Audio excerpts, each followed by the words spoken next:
Pour qui est-ce que je me prends? Comme si Dieu serait capable de parler par ma bouche à moi. Elle se sentait tellement indigne, tellement misérable, elle avait honte. Quelle belle prophétie qu'elle avait donnée, hein. Quel beau message, voilà. Maintenant, un mot, elle avait dit. Et la réunion s'est terminée, et elle a voulu se faufiler puis se sauver. Elle avait tellement honte. Ils vont venir me trouver, ils vont me dire, t'es une drôle de prophétesse, ma soeur, quelle belle prophétie. Un mot, t'as dit. Elle voulait se sauver. Et quand elle a voulu partir, il y a un homme qui l'a bloqué. Il a dit, ma soeur, arrête, je te parle. Elle a dit, je suis mort. Ah oui, je suis mort, qu'est-ce qu'il va me dire? Il va me dire, qu'est-ce que tu as fait? Elle a dit, ma soeur, je veux t'arrêter. Je remercie le Seigneur, Dieu s'est servi de toi. Elle a regardé comme ça. Elle a dit, comment Dieu s'est servi de moi? Elle a dit, tu te moques de moi. Elle a dit, les belles prophéties, j'ai dit un mot. Elle a dit, je suis le frère, elle a dit, écoute ma soeur, je suis serviteur de Dieu, je suis missionnaire. Elle a dit, Dieu m'appelle depuis longtemps pour aller dans un pays et je ne sais pas quand je dois y aller. Et ce matin, j'ai dit, Dieu, il faut que tu me parles. Alors Seigneur, dis-moi quand c'est que tu veux que j'aille dans ce pays là-bas. Et il dit, t'as répondu, t'as dit, maintenant, je pars aujourd'hui pour le service de Dieu.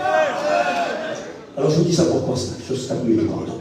Je vous dis ça parce que je crois que quand on a un mot de Dieu dans les réunions, c'est suffisant. Je ne suis pas le mieux placé, je suis peut-être le plus mal placé de tous les copains ici. C'est moi le plus bavard et moi qui prêche souvent le plus longtemps, voire trop longtemps, je le sais et je ne le veux pas. Mais je crois qu'avec un mot de Dieu, on se casse la tête des fois, moi les copains. On voudrait des fois faire des messages élastiques, tirer sur la ficelle pour faire plus grand et faire mieux, mais non. Quand on a le mot de Dieu, c'est suffisant. Et moi je crois que j'ai un mot de Dieu pour vous. Et bien alors toi, tu avais 2 messages ce matin. Tu en as choisi un. Ben, moi j'ai 2 messages. Et je prêche les 2 messages. Vous êtes morts. Heureusement que j'ai plus de voix, je n'ai pas chanté, vous avez vu? Non, je vais être sérieux. Mais c'est vrai que j'ai 2 messages. Ça m'est arrivé des fois d'avoir 2 messages dans mon esprit parce qu'en réalité j'étais indécis.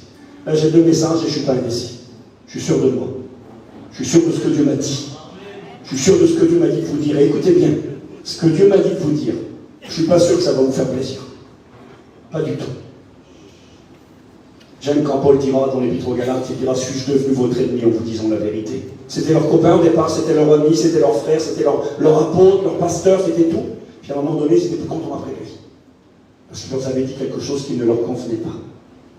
Vous savez, quand on vient à la réunion, parfois ce que Dieu a à nous dire, ça ne nous arrange pas tout le temps.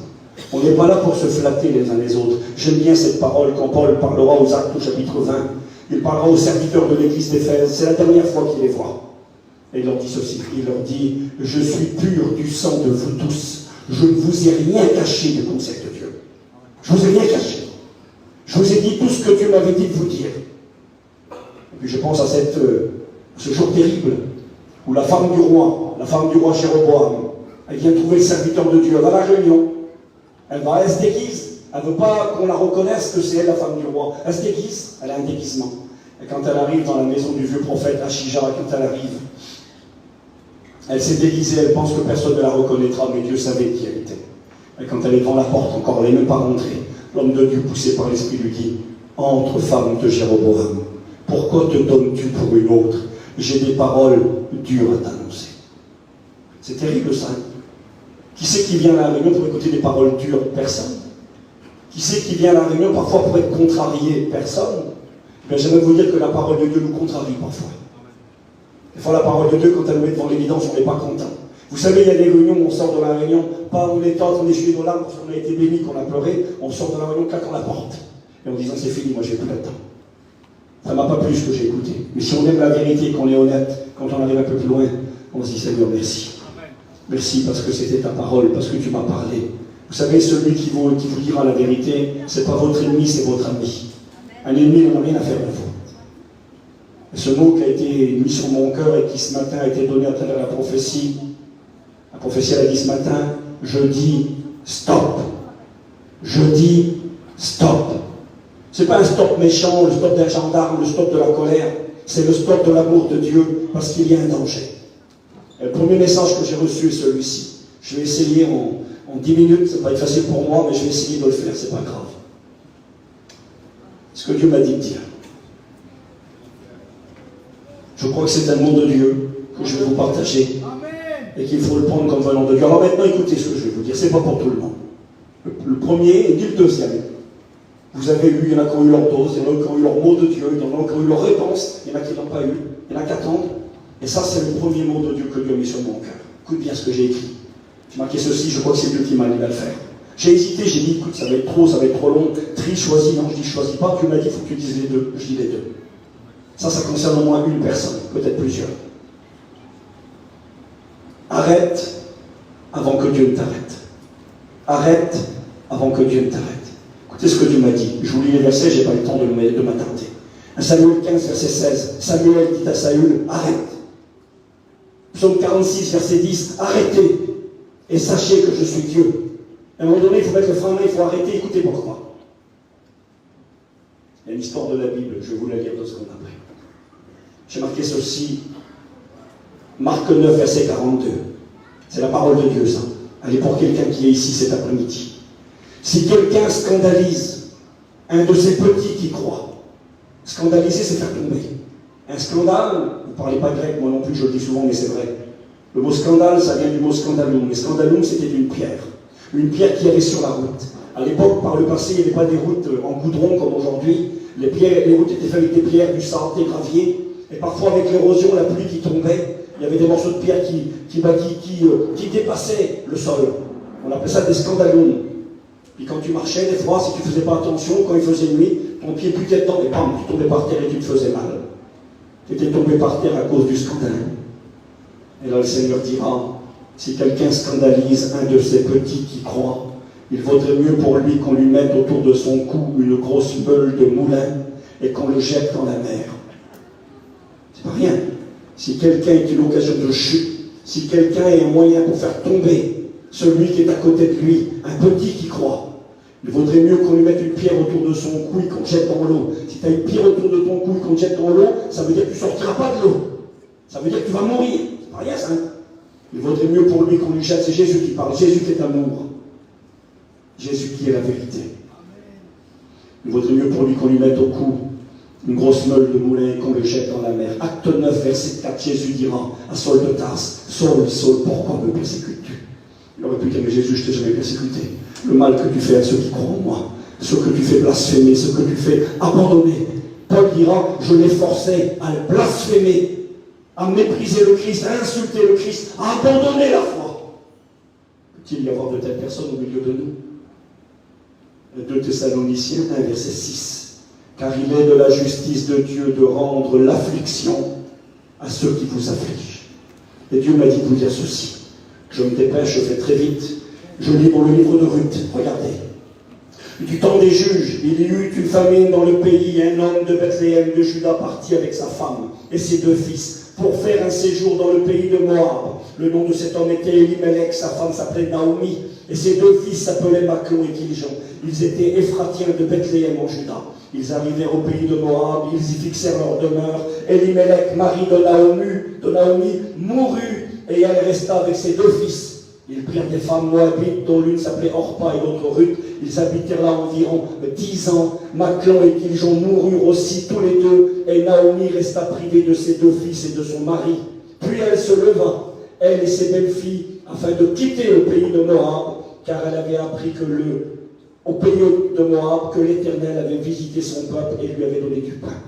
Nous avons ici une femme qui s'appelle Naomi. Ça veut dire celle qui est pleine de grâce, celle qui est douce, la douceur, la grâce, celle qui est pleine de joie. Elle habite à Bethléem, la maison du pain.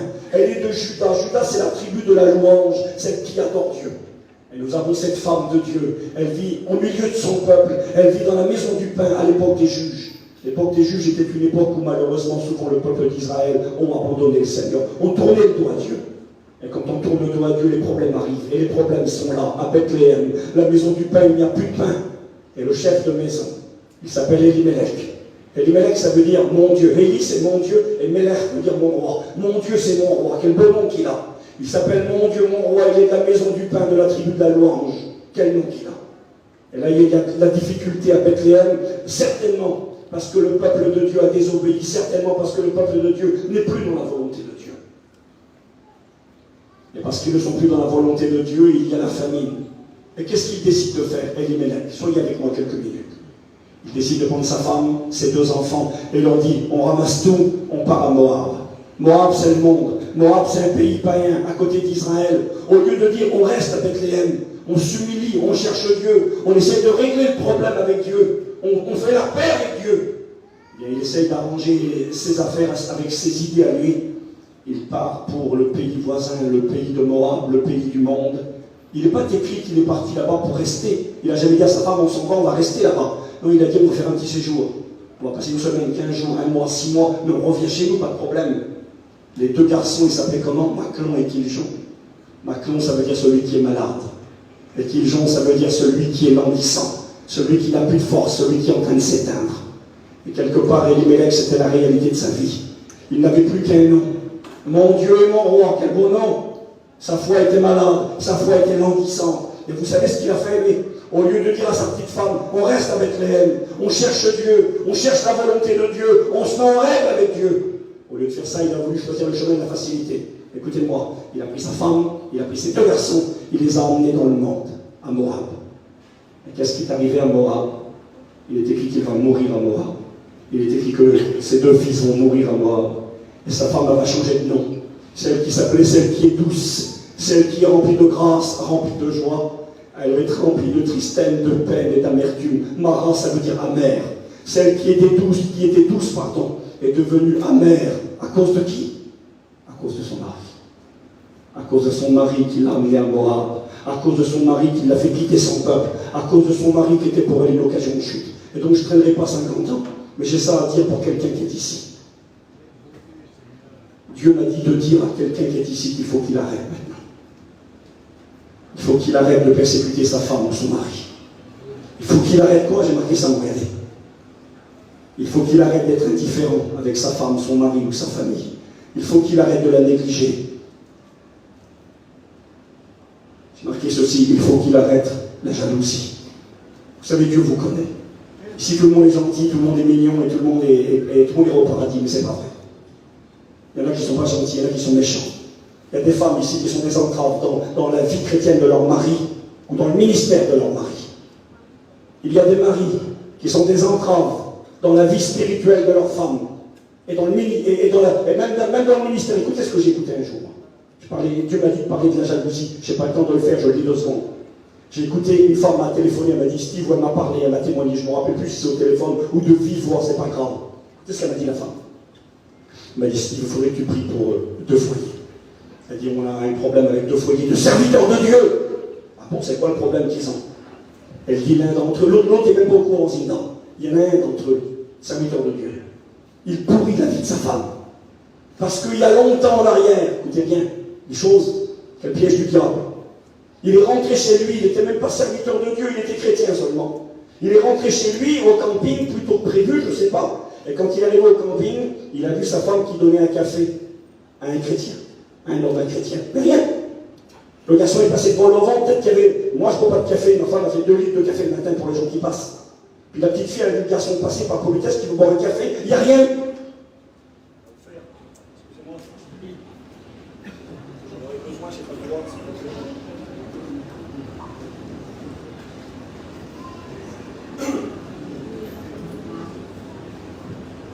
Vous savez, c'est important ce que je vous dis. Je ne cherche pas le message agréable, vous l'avez compris. Je voudrais flatter les gens, je n'aurais pas prêché ça. Mais je fais ce que Dieu me dit de faire. Amen. Et si c'est que pour une personne, je n'aurais pas perdu mon temps. Amen.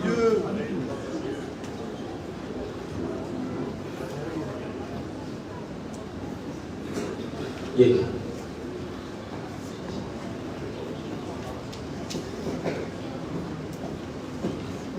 Voilà, merci. Oui, je vous disais que même si ça ne concerne qu'une personne, eh bien, je remercierai Dieu de s'être servi de moi pour vous parler. Ce garçon, il est chrétien, il revient chez lui, puis il voit sa femme en train de donner un verre de café à l'homme, il ne dit rien. Regarde seulement. Regarde, il ne dit rien. Et il s'est imaginé une tonne d'affaires dans sa tête. Ce que le diable peut produire, avec toute la saleté, tout ce que vous voulez. Il n'a rien dit. Puis le garçon est parti. Et puis c'est terrible parce que le garçon-là, il est rentré aux écoles bibliques pour servir Dieu, et l'autre aussi. Ils se sont retrouvés 2 serviteurs de Dieu. Pendant des années, il n'a jamais oublié cette tasse de café. Et il s'est imaginé une tonne d'affaires. Il pourrissait la vie de sa femme. Ils lui en voulaient quand il voyait l'autre garçon, il disait rien, serviteur. Imagine-toi, je prêche l'évangile avec toi, moi. Je prie pour le malade avec toi, et puis sur toi, j'ai des idées abominables. Un serviteur de Dieu, il pourrissait la vie de sa femme. Elle aurait mieux fait de rester assis, ou de rectifier le tir. Et cet après-midi, ce message, ce n'est pas pour vous faire mal et vous écraser, c'est pour vous aider à rectifier le tir. J'ai marqué ceci, tu dois arrêter, et tu peux arrêter parce que Jésus est là. Tu peux arrêter. marqué ceci, je le crois. Les paroles que tu prononces chez toi, à ta femme ou à ton mari. La jalousie qu'il y a chez toi. Seigneur Jésus, un jour j'étais un chien, un petit garçon, il est venu que sa femme, j'ai dit ma femme, il est venu chez moi, il se montait en camping, un garçon fort, un jeune, il aurait voulu, je m'excuse, hein, il l'aurait pris, il aurait fait un nœud que sa femme. Mais c'était plus fort, la jalousie était là. Il était dehors, elle voyait une fille qui passait, il n'avait rien dit, elle lui disait, tu l'as vu? Qui? J'ai vu, la fille qui est passée. Une guerre, le garçon il nous faisait comprendre, il aurait préféré se battre avec 100 personnes que subir ce qu'il subissait dans son foyer, avec sa femme. Puis Dieu m'a dit de vous dire ceci, il faut arrêter. Il faut arrêter de négliger ton mari ou ton épouse. Il faut arrêter tes paroles, il faut arrêter ta jalousie. J'ai marqué ceci, il y a des femmes ou des hommes qui, par amour pour le monde, sont en train d'empoisonner la vie de leur mari ou de leur épouse. Je ne sais pas si c'est ça ce que je vais dire maintenant. Mais récemment, un pasteur que je connais, un garçon que j'aime bien, il a perdu son ministère parce que sa femme, elle aime le monde. Elle l'a fait arrêter. Elle l'a fait arrêter, elle l'a quitté. Elle a dit, je m'en vais, je ne reviens plus. Moi j'aime le monde, je veux le monde.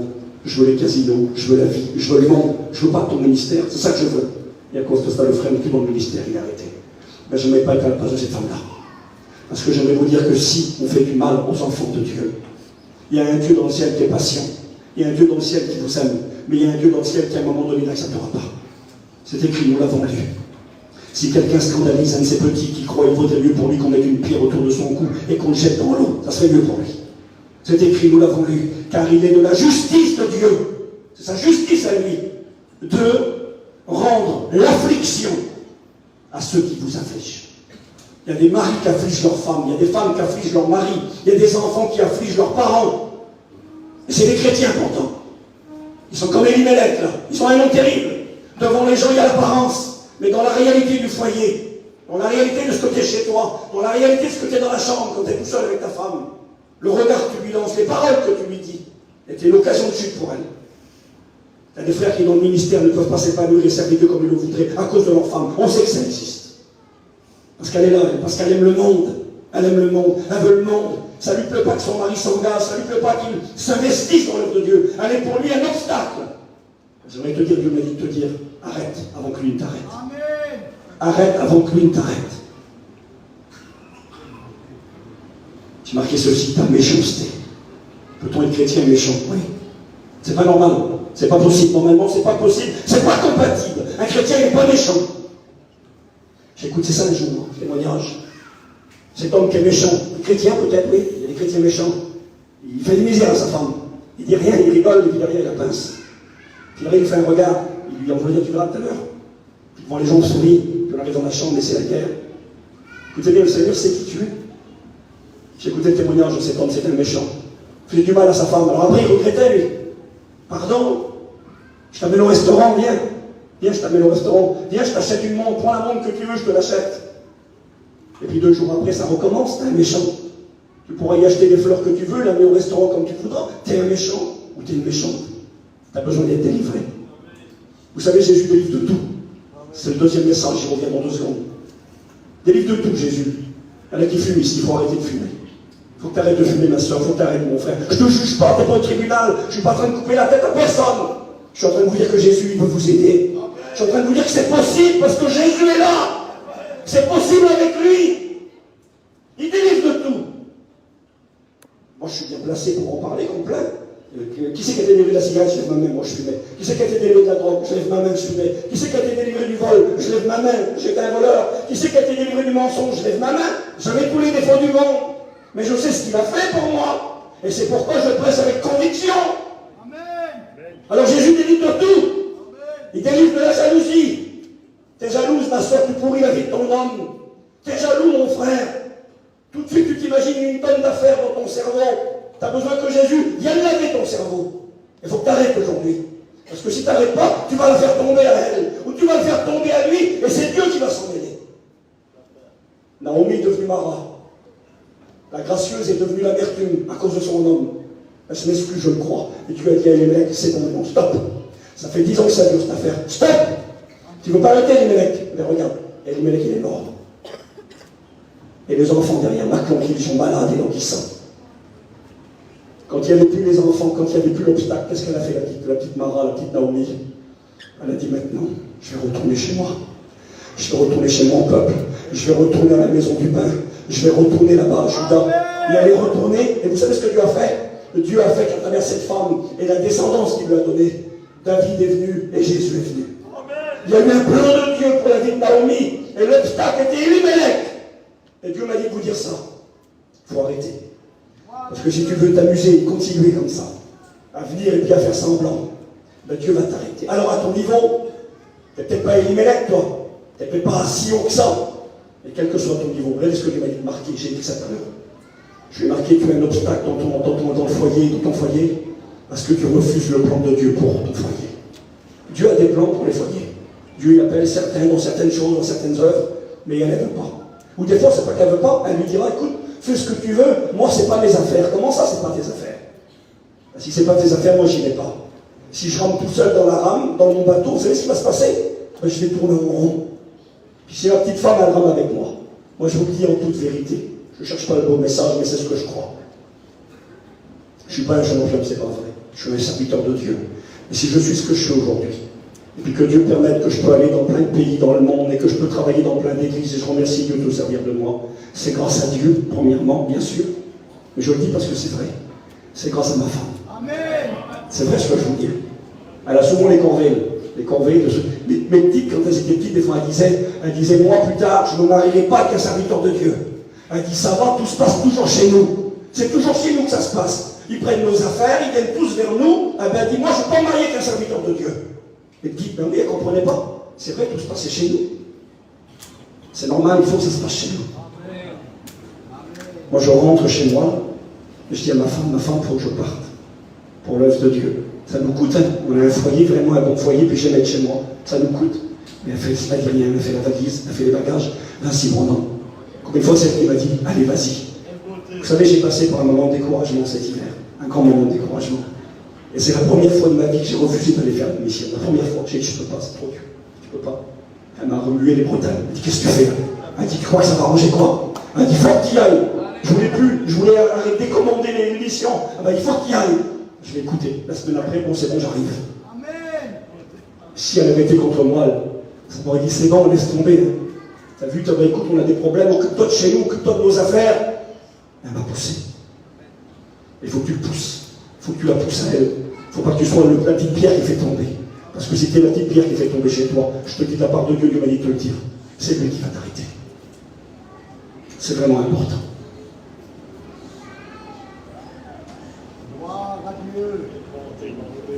J'arrête avec ce message-là, j'en ai assez dit. Voilà, comme ça, c'est même trop long. Enfin, vous avez compris. Il y a quelqu'un comme ça, je t'en supplie. Arrête pas ton mari, arrête pas ta femme. T'es chrétien, t'es pas chrétien, t'es un foyer de serviteur, peu importe. Si cette parole, elle était pour toi, prends-la dans ton cœur et dis oui, Seigneur. Je dois arrêter, j'arrête, je te demande pardon. Pardon pour la misère que j'ai fait à mon nom, pardon pour la misère que j'ai fait à ma femme, pardon pour la misère que j'ai fait à mes parents, pardon pour la misère que j'ai fait à mes enfants. C'est moi l'obstacle chez moi. C'est moi qui suis le problème, c'est moi l'occasion de chute, c'est moi qui suis contre, c'est moi avec mon caractère, avec mes idées, avec mes paroles, avec ce que je suis, qui est en train de pourrir la vie chez moi. Et je deviens une occasion de chute pour mon homme ou ma femme. Ah ben moi je ne veux plus, Seigneur. Je ne veux pas une pierre autour de mon cou, je veux que la grâce de Dieu vienne me rendre capable, et je demande pardon à Dieu. Le deuxième message est celui-ci. Ça ira dans la même continuité. C'est différent, mais ça ira dans la même continuité. Je vous lis, parce que j'ai moins de temps, je vous lis un passage que vous connaissez, je pense. Et je vais vous le lire parce que j'aime bien ce passage. C'est dans l'Épître aux Romains, au chapitre 7. Oui, je vais prendre mon temps. Si je prends mon temps, vous ne mangez pas ce soir. Donc je ne vais pas trop prendre mon temps. Je vais essayer de faire ce qu'il faut. D'accord, gloire à Dieu. Écoutez ce qui est écrit. Romains, chapitre 7, verset 14. Nous savons, dira l'apôtre Paul, en effet que la loi, elle est spirituelle. Mais moi, je suis charnel, vendu au péché. Écoutez ce que dira l'apôtre Paul dans sa lettre. Il veut dire, moi, je suis charnel. Je suis vendu au péché. Quand tu vends quelque chose à quelqu'un, ce quelqu'un devient propriétaire de la chose. Je vends ma voiture à quelqu'un, elle n'est plus à moi, elle est à lui. Paul va dire, moi je suis charnel, je suis vendu au péché. propriété du péché. Maman. Car je ne sais pas ce que je fais. Je ne fais point ce que je veux, je fais ce que je déteste. Est-ce qu'il y en a certains qui se retrouvent dans ces paroles cet après-midi-là? Quand ils examinent leur cœur avec honnêteté, je ne sais pas ce que je fais, je ne fais pas ce que je veux, je fais ce que je déteste. Or, si je fais ce que je ne veux pas, je reconnais par là que la loi est bonne. Et maintenant, ce n'est plus moi qui le fais, mais c'est le péché qui habite en moi. Ce qui est bon, je le sais, n'habite pas en moi. C'est-à-dire dans ma chair, j'ai la volonté, mais je n'ai pas le pouvoir de faire le bien. Car je ne fais pas le bien que je veux, mais je fais le mal que je ne veux pas. Je trouve donc en moi cette loi. Quand je veux faire le bien, le mal est attaché à moi. Je prends plaisir à la loi de Dieu dans mon homme intérieur. Mais je vois dans mes membres une loi qui lutte contre la loi de mon cœur et qui me rend captif de la loi du péché. Verset 24, écoutez ce que dira l'apôtre Paul. Et c'est peut-être ce que beaucoup vivent dans leur cœur ici. Paul dira, « Misérable que je suis, qui me délivrera du corps de cette mort ?» Quel constat! Je ne fais pas le bien que je voudrais faire. La loi est bonne, je fais ce que je déteste.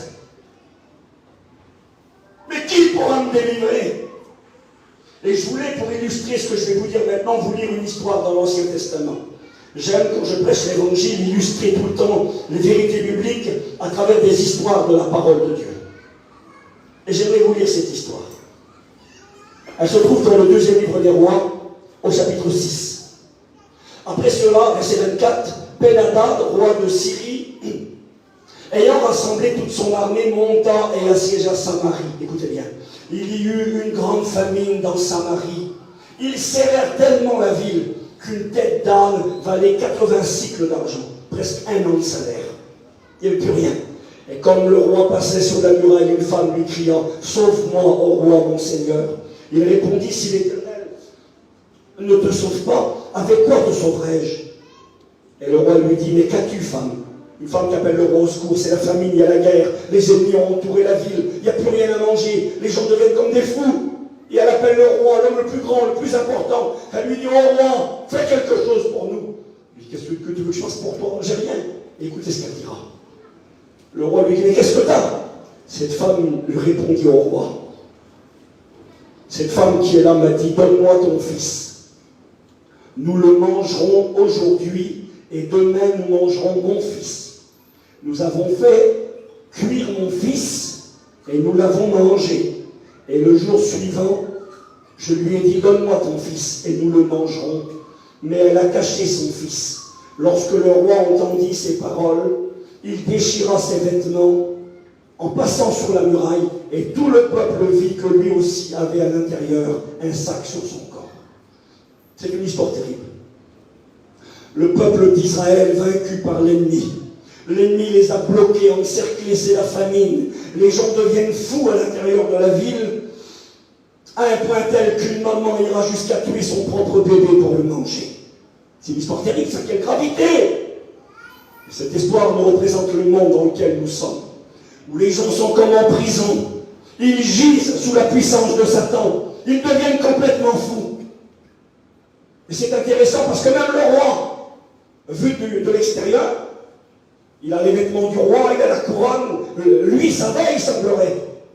Mais quand il va apprendre qu'une femme a tué son bébé pour le manger, il va déchirer ses habits et on va voir à l'intérieur. Et à l'intérieur, il avait un sac.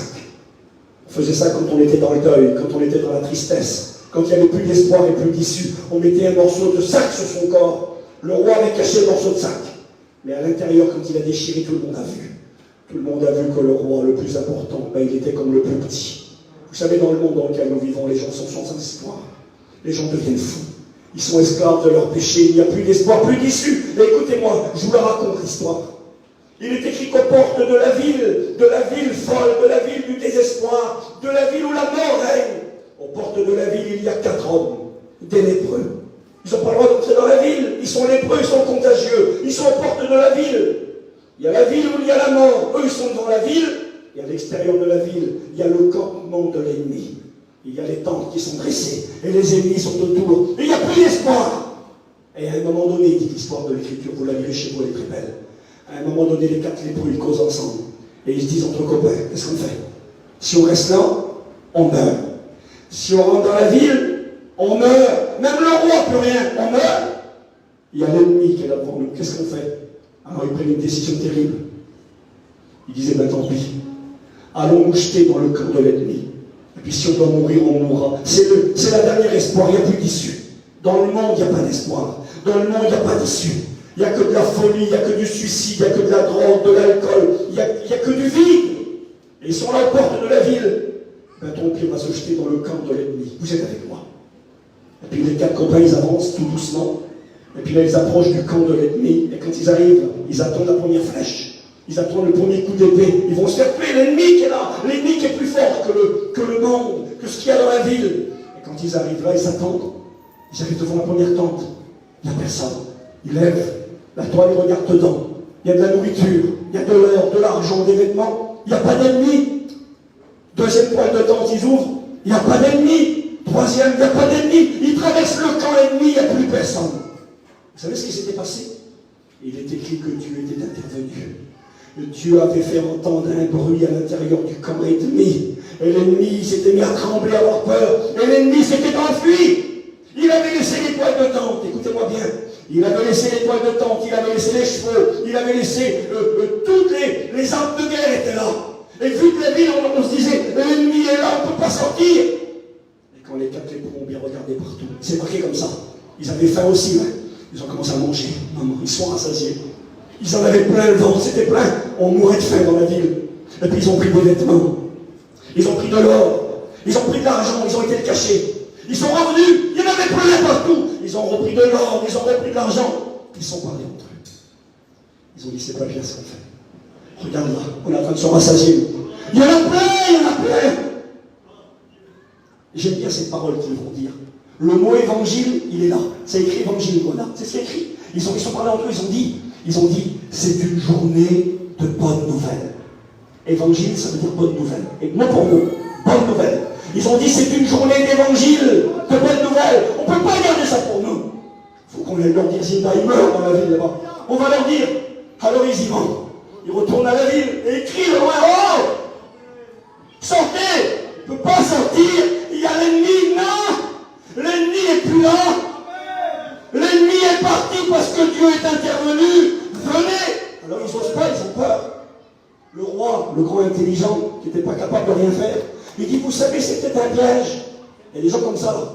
Quand on leur prêche l'évangile, oui, mais est-ce que c'est vraiment vrai? Tu sais, nous, ils sont tellement intelligents, ils sont toujours pareils. Ils sont tellement intelligents, ils sont toujours esclaves. Ils sont tellement intelligents, ils sont malheureux comme des pierres. Alors si tu es trop intelligent, mets ton intelligence dans ta poche. Et puis il y a un petit serviteur qui est là, qui dit, le roi, on peut les voir quand même, on ne sait jamais. Des fois, si c'est des vrais, on va mourir. Allons voir. Et là, ils vont essayer timidement, ils vont sortir. Ils vont regarder, il n'y a plus personne dans le campement. Alors ils vont aller sur la route, et effectivement, ils vont trouver des morceaux de vêtements, des choses qui avaient été abandonnées. L'ennemi était parti, il ne le savait pas. L'ennemi, Dieu l'avait fait partir et eux ne le savaient pas. Il restait esclave dans la ville du désespoir. Et Dieu m'a dit de vous dire ça. Écoutez-moi bien. Il y a des hommes et des femmes ici là, qui ne savent pas que l'ennemi est un ennemi vaincu. C'est un menteur. Vous savez ce que j'ai réalisé que le temps, moi, Michael, j'ai réalisé qu'on voit le diable plus grand que ce qu'il est. Il y en a qui voient le diable partout. Il y a ce diable qui est là. Mais non. Le diable n'est pas partout. C'est une créature, c'est un ange. Dieu est partout. Et Jésus est partout, mais pas le diable. Si le diable il est à Paris, il n'est pas ici avec nous en Espagne. Il ne peut pas être partout à la fois, mais dans notre imaginaire, on le voit tellement grand. On lui a donné plus d'importance que ce qu'il était. Par rapport à vous et à moi, le diable est grand, oui. La Bible appelle l'homme fort. Puis nous, on est petits. Mais c'est marqué, si un homme fort, plus fort vient, il prend l'homme fort, il l'attache et le jette dehors. Et Satan devant Jésus, je m'excuse, mais c'est ce que je crois et c'est ce que nous enseigne la Bible. C'est un grain de poussière. Si Dieu aurait voulu, il l'aurait détruit dès le départ. C'est rien. Satan, il fait croire dans notre imaginaire qu'il est plus grand. Il nous ment.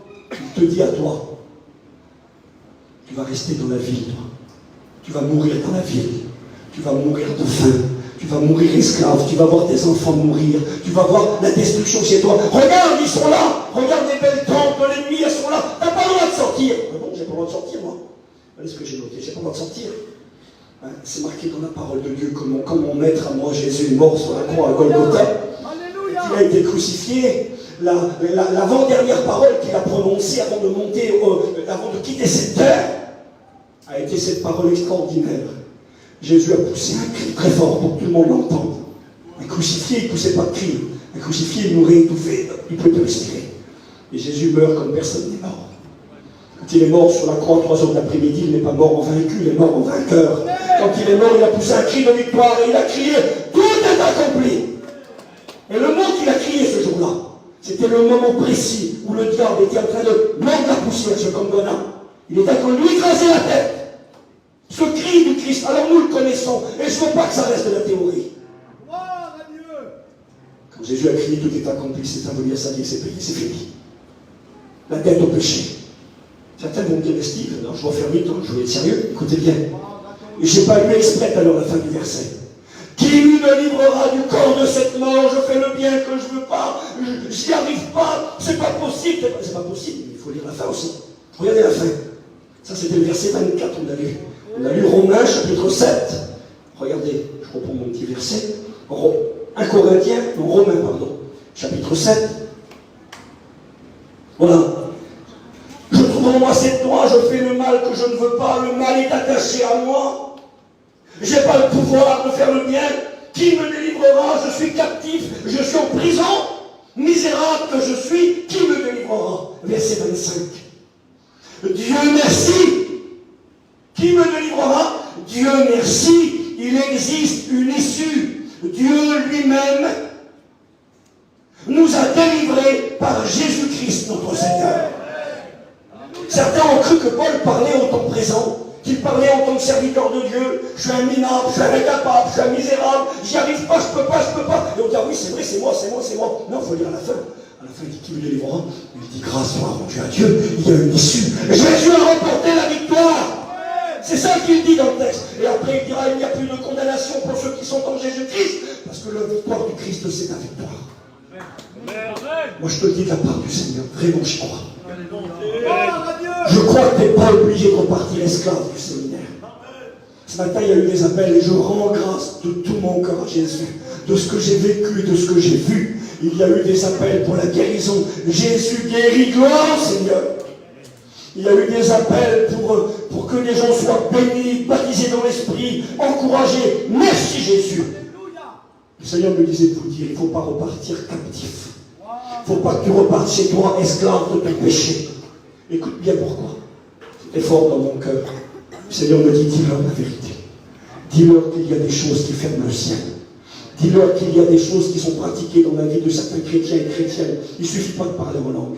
Jésus l'a dit, certains diront quand il va revenir, Jésus, on a prophétisé en ton nom, on a manifesté les dons spirituels. Jésus dira, mais moi je ne vous connais pas. Mais on a eu les dons, j'ai été béni. C'est pas suffisant. Il y a des choses que tu dois abandonner, écoute-moi bien, et il y a des choses que tu peux abandonner. Tu peux les abandonner, pourquoi? Parce que l'ennemi est un menteur. L'ennemi est un menteur. Je vous lis quelques versets que vous connaissez. Luc 4, verset 18. Jésus dira, je suis venu pour proclamer aux captifs la délivrance. Je suis venu pour envoyer libres les opprimés, les prisonniers. Alléluia. Jean 8, 36. Si donc le Fils vous a franchi, vous serez réellement libre. Alléluia. Galates 5, 1.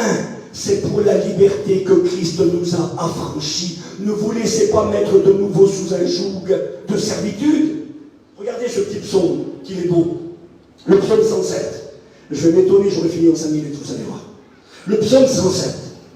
Qu'il est beau ce psaume. Je le lis pour vous un petit bout. Regardez. Ceux qui avaient pour demeure, il y en a certainement comme ça ici, leur demeure chez eux, leur maison, leur vie, ce que les gens ne voient pas. Ceux qui avaient pour demeure les ténèbres, quelle vilaine demeure, et l'ombre de la mort. Psaume 107, verset 10.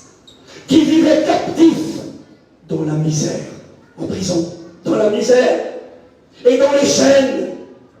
Verset 13. Comment s'en sortir?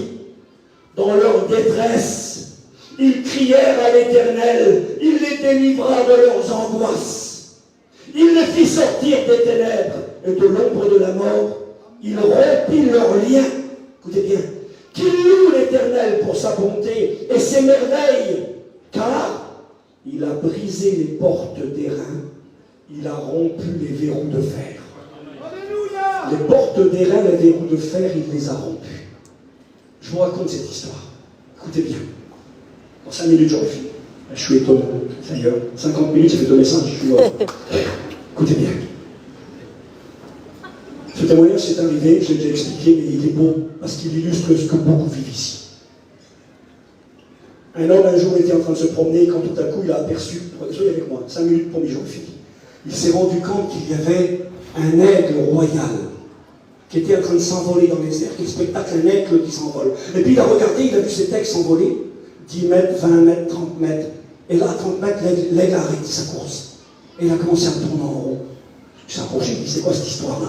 Cet aigle qui s'envole à 20-30 mètres et qui arrête sa course et qui tourne en rond.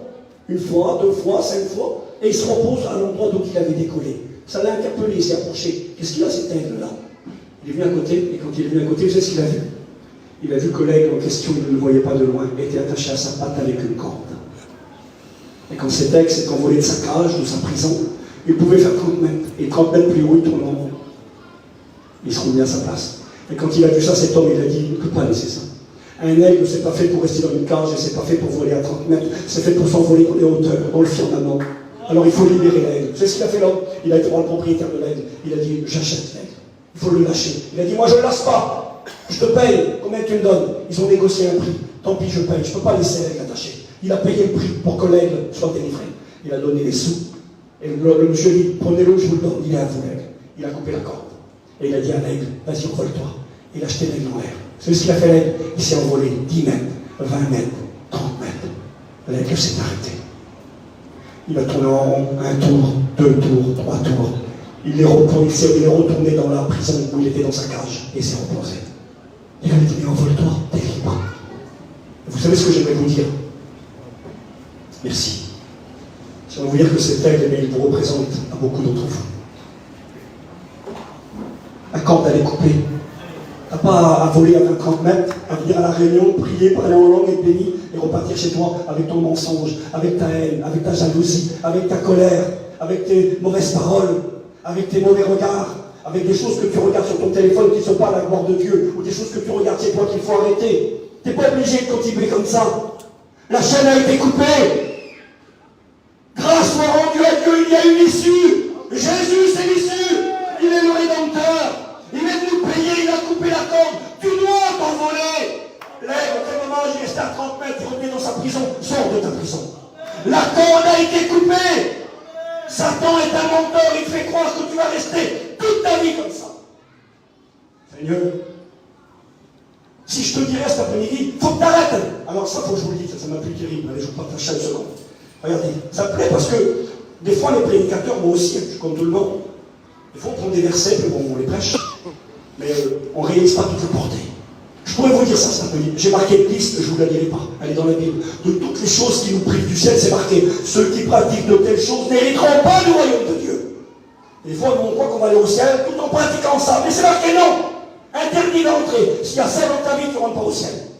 Alors ces choses-là, il faut les laisser. Il faut s'en débarrasser. Alors des fois, on dit ça. Et je vous promets que je le finis. On cite l'Ancien Testament, Proverbe 28, verset 13. Celui qui cache ses transgressions ne prospérera pas. Mais celui, écoutez bien, qui les avoue et les délaisse, qu'est-ce qu'il obtient? Miséricorde. Amen. D'accord. Tout le monde dit Amen, vous avez raison. Mais vous n'avez pas raison quand même.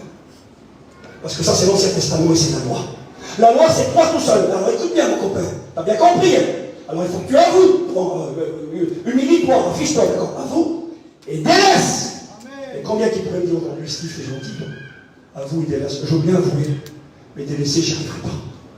Comment je vais faire, moi? Tu me dis de m'en débarrasser, mais je ne peux pas. Je suis attaché, là. Je suis comme l'aigle avec la corde à la patte. Je veux bien, mais je ne peux pas. Je suis comme Paul, là, je fais le mal que je ne veux pas faire. Je ne peux pas. T'es bien gentil, moi, avoue et délaisse. Ça, c'est l'Ancien Testament. C'est toi tout seul, essaye, puis débrouille-toi. Mais le Nouveau Testament, c'est pas écrit ça. Nouveau Testament, 1 Jean, chapitre 1er, verset 9. Si nous confessons nos péchés, là ça ressemble, avouer, reconnaître, c'est vrai, il faut le faire. Il faut confesser, il faut demander pardon, d'accord. Si nous confessons nos péchés, c'est pas écrit et que nous délaissons, c'est marqué, si nous confessons nos péchés, là c'est plus moi, c'est Jésus, parle de Jésus. Si nous confessons nos péchés, c'est la grâce, le Nouveau Testament, c'est le Rédempteur est venu, il a crié, tout est accompli, j'ai remporté la victoire, l'ennemi a mordu la poussière, tu n'es plus esclave du péché, je t'ai racheté au marché des esclaves. Écoutez-moi bien, si nous confessons nos péchés, Jésus est fidèle et juste pour nous les pardonner et pour nous purifier de toute iniquité. Et ça, c'est pas pareil. Le premier, c'est moi tout seul. Débrouille-toi, délaisse, j'y arrive pas. Oui, mais écoute bien, si tu confesses tes fautes, maintenant, tu n'es plus tout seul. Ah bon? Il y a Jésus qui est là. Amen. Et lui, il est fidèle, il est juste pour te pardonner. Le pardon, c'est je passe l'éponge et pour te purifier. Purifier, c'est pas pardonner. Pardonner, c'est j'oublie, je passe l'éponge, je ne me souviendrai plus de ton péché, dit le Seigneur. Ok. Mais purifier, c'est le bout de la châle, que la tâche ne peut pas partir là. Et puis tu mets le produit qu'il faut dessus, les femmes le savent, le bon produit, tu le mets dessus, hein, et tu frottes, et puis tu le mets à l'intérieur, et quand il ressort, il est tout propre. Il a été purifié, il a été enlevé. Et Jésus est en train de nous dire là, t'es pas tout seul. T'es pas tout seul à essayer de te dépêtrer de la boue du péché. T'es pas tout seul à essayer de couper la corde. C'est moi qui coupe la corde. C'est moi qui vais te purifier. C'est moi qui vais te rendre capable. Alors c'est pourquoi vous êtes sans excuse. Vous n'avez pas le droit de repartir du séminaire avec vos péchés. Vous n'avez pas le droit de repartir du séminaire avec ce qui ne glorifie pas Dieu. Les choses que tu regardes qui ne sont pas à la gloire de Dieu, les paroles que tu prononces qui ne sont pas à la gloire de Dieu, et je m'excuse, la cigarette que tu mets dans ta bouche qui n'est pas à la gloire de Dieu, et tout le verre d'alcool de trop que tu bois qui n'est pas à la gloire de Dieu, les mensonges que tu profères qui ne sont pas à la gloire de Dieu, les endroits que tu fréquentes qui ne sont pas à la gloire de Dieu, et tu le sais. Mais tu n'es pas seul. La chaîne a été coupée. Il y a le menteur qui te fait croire, mais non, tu n'y arriveras pas, ils vont encore faire un appel, ça sera le même cinéma comme tout le monde. C'est pas du cinéma. Il y a Jésus qui est là. Parce qu'il est là, c'est pas du cinéma. Si le Fils t'a franchi, tu vas être libre. Moi, je te le promets, Jésus libère de tout. Je vous dis ça, ça fait rigoler peut-être les gens, mais je n'ai rien à faire parce que pour montrer des fois des choses inutiles. J'ai écouté un énorme, ça m'a étonné, réunion à une église, je ne sais pas où. Il rend témoignage, je sais ce qu'il dit. Il dit, moi, je rends grâce à Dieu qui m'a délivré. Il m'a délivré, il dit, du nettoyage. Un homme, j'étais mort. Il dit, j'étais un maniaque, j'en étais malade. Je supportais pas que les gens montent dans mon auto. Quelqu'un montait dans l'auto, si ça rien, il a sali, il a mis un